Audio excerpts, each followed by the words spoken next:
2022 কাতার বিশ্বকাপের ব্যর্থতার পর পুরো ওলটপালট হয়ে গেছে ব্রাজিল দল।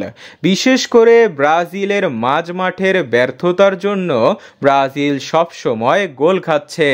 মাঝমাঠ থেকে সাপোর্ট না পাওয়ায় ভিনি রদ্রিগোরা কাজের কাজ কিছুই করতে পারছে না।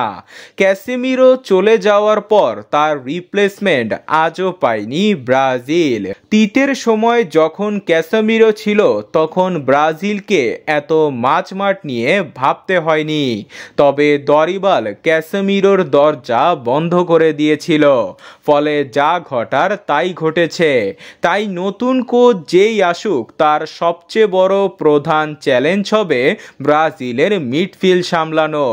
4-2-3-1 ফরমেশনে খেলতে অভ্যস্ত ব্রাজিল, কিন্তু এই ফরমেশনে অনেক দল সাফল্য পেলেও ব্রাজিল পাচ্ছে না।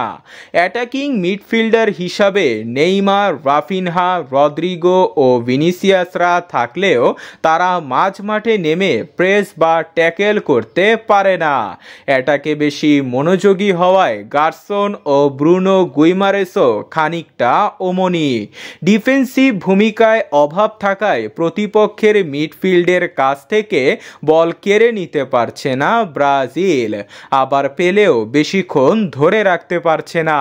অ্যাটাকাররা মাঝ মাঠে নেমেও আসছে না ও মাঝমাঠ দখলও করতে পারছে না।